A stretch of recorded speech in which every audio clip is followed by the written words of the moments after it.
ಅರ್ಥ ಆಗ್ಬೇಕು, ರಾಯರ ಹತ್ರ ಹೋಗ್ಬೇಕು. ವಿದ್ವಾಂಸರು ಪ್ರಾರ್ಥನೆ ಮಾಡಿ ಅವರಿಂದ ಜ್ಞಾನ ಭಿಕ್ಷೆಯನ್ನು ಪಡಿತಾ ಇದ್ದಾರೆ.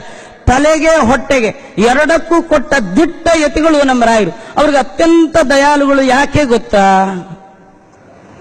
ಶ್ರೀಪಾದರಾಜರು ಧ್ರುವರಾಗಿ ಬಂದಾಗ, ದೇವರು ಕರೆದಾಗ ಹೊರಟರು. ಎಲ್ಲಾ ಜ್ಞಾನಿಗಳು ಭೂಲೋಕಕ್ಕೆ ಬಂದ್ರು, ಭಗವಂತ ಹೇಳಿದಷ್ಟು ಕೆಲಸ ಮಾಡಿದ್ರು, ಸಾಧನೆ ಮಾಡಿಕೊಂಡ್ರು, ಕರೆದಾಗ ಹೋದ್ರು. ಹೋಗು ಅಂದಾಗ ಬಂದ್ರು, ಕರೆದಾಗ ಹೋದ್ರು. ಆದ್ರೆ ನಮ್ಮ ರಾಯರು ಹಾಗಲ್ಲ.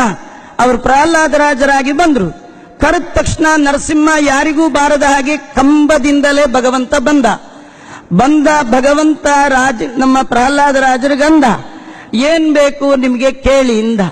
ಅದಕ್ಕೆ ಅವರಂದ್ರು, ನಂಗೇನು ಬೇಡ, ಕೇಳಬೇಕು ಅಂತ ನಿನ್ ಸೇವೆ ಮಾಡ್ಲಿಕ್ಕೆ ನಾನ್ ಬಿಸ್ನೆಸ್ ಮ್ಯಾನ್ ಅಲ್ಲ ಅಂದ್ಬಿಟ್ರು.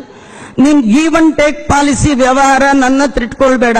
ನಾನು ನಿನಗೆ ಎಲ್ಲ ಮಾಡಿದ್ದು ನೀನು ಪ್ರೀತನಾಗಲಿ ಅಂತಷ್ಟೇ. ಕುರುವತೆ ಕರ್ಮ ಯತ್ ಪ್ರೀತ